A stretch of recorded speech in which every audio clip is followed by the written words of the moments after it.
La création est libre, mais sous condition.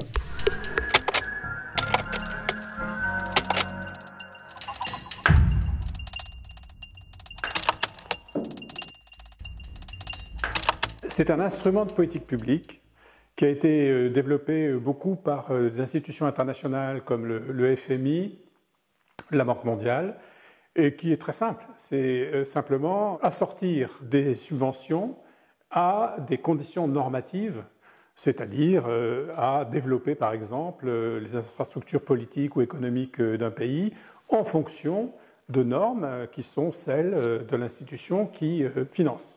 Par les normes du FMI, les normes de la Banque mondiale.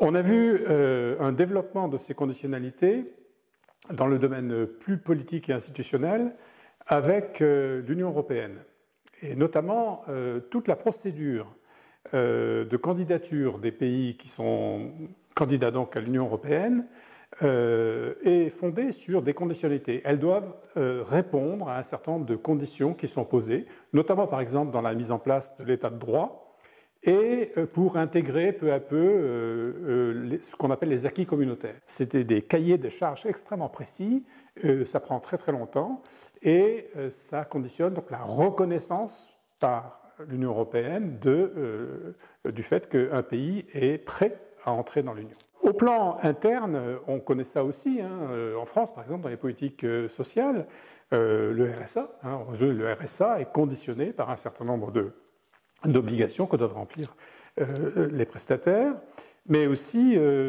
par exemple, la réforme de l'assurance chômage a mis en place de nouvelles conditionnalités, et c'est un instrument qui est en train de se développer. Pour le domaine culturel, sa justification est un peu différente de celle qu'on peut voir dans les autres domaines. Dans le domaine culturel, la question est assez simple. Les institutions culturelles, comme toutes les autres institutions, sont, disons, soumises à un processus d'obsolescence, de vieillissement. Elles peuvent se complaire un petit peu dans leur routine et puis peu à peu se scléroser. Et ça, c'est la hantise, évidemment, des responsables d'une politique culturelle qui ont pour objectif que les institutions soient toujours plus compétitives, toujours plus adaptées et qu'elles soient toujours plus attractives. Or, si les institutions ne sont pas sensibles à l'ère du temps, c'est-à-dire aux problématiques sociales telles qu'elles se développent à travers le débat public ou à travers l'action collective, on voit ça depuis de nombreuses années, alors les institutions culturelles pourraient passer à côté de ce qui attire, de ce qui intéresse, de ce qui mobilise les publics, et donc évidemment ces publics seraient éloignés des institutions. Donc c'est la raison pour laquelle on a ce processus de mise en place des conditionnalités dans le domaine culturel. Dans le domaine culturel, on voit apparaître des clusters de conditionnalités autour justement de ces grandes problématiques sociales. Je prendrai d'abord l'exemple de la conditionnalité de non-discrimination et de lutte contre les abus sexuels. Ça, c'est une conditionnalité qui répond vraiment à la façon dont la société, depuis quelques années, se mobilise pour lutter contre les discriminations qui sont faites aux minorités, notamment aux minorités sexuelles, mais aussi, dans le domaine culturel, on l'a bien vu avec le MeToo cinéma ou le MeToo théâtre, avec le fait qu'il y a dans le milieu culturel aussi une problématique liée à cette discrimination ou à ces problèmes de harcèlement sexuel. Et donc, tout simplement, le ministère a mis en place des commissions pour alerter, lutter, informer. Et dans la dernière année, notamment depuis 2021, elle est passée à un stade supplémentaire en disant eh bien, on va maintenant conditionner le versement des subventions, et notamment ça c'est le cas du spectacle vivant, on va 272 millions pour 2022, c'est quand même pas rien, on va conditionner ce versement de subventions à l'orientation que vous allez prendre par rapport à cette question de non-discrimination. Ce que fait le ministère de son côté, certaines institutions peuvent le faire également du leur. Par exemple, l'Opéra de Paris a demandé un rapport sur les discriminations à l'opéra, un rapport qui a été écrit par Pape Ndiaye, l'actuel ministre de l'Éducation, et Constance Rivière, dans lequel les auteurs disent eh bien, certaines œuvres sont susceptibles de heurter la sensibilité des publics, et notamment des publics qui ont été notamment racisés, par exemple, ou des publics féminins dont l'image qui ressort de ces opéras n'est plus du tout conforme à ce qu'est la réalité des femmes et de l'égalité des sexes aujourd'hui. Donc on voit bien que là, il y a une volonté de mise à niveau, si j'ose dire, du fonctionnement normal des politiques culturelles par rapport à une problématique sociale qui devient largement dominante. On pourrait faire le même constat en ce qui concerne la conditionnalité écologique. Donc, le ministère a mis en place une série de conditionnalités liées à des budgets pour 2022. Ce sont des conditionnalités liées au numérique et à l'écologie. La troisième conditionnalité importante, c'est la conditionnalité participative.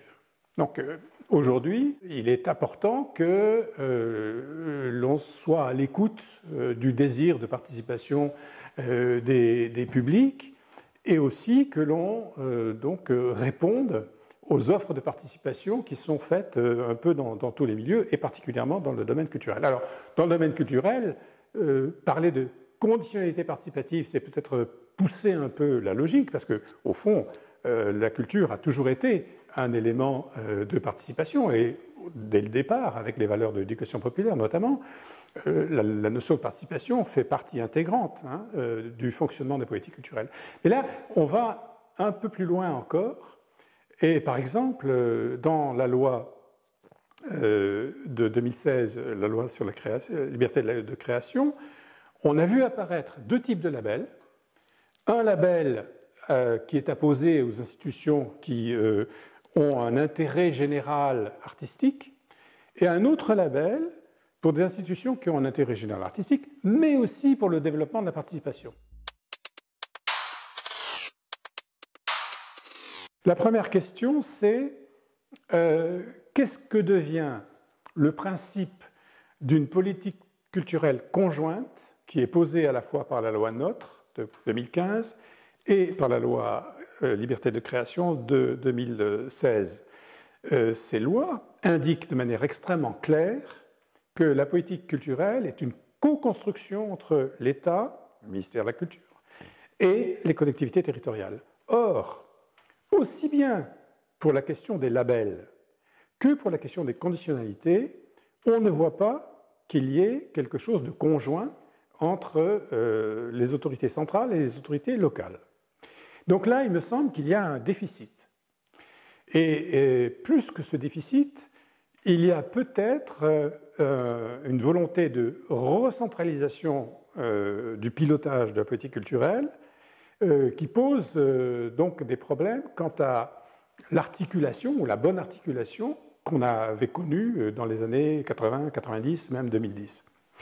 Et là, on voit aussi, du coup, apparaître dans les appels d'offres que rédigent les collectivités territoriales pour les artistes, disons, d'un cercle plus local, on voit apparaître aussi des conditionnalités.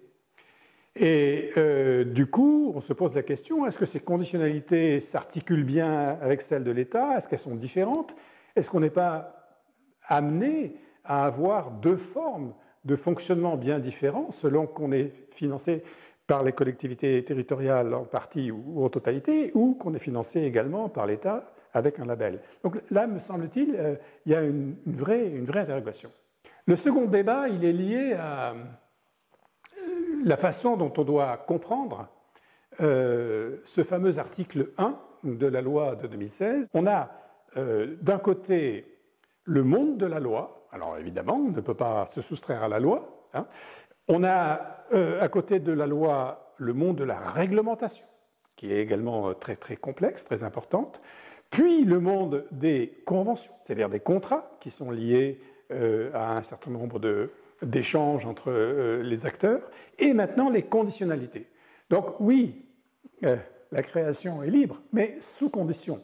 Et le cahier des charges de ces conditions ne fait que se fournir. Et il est maintenant peut-être un peu trop plein.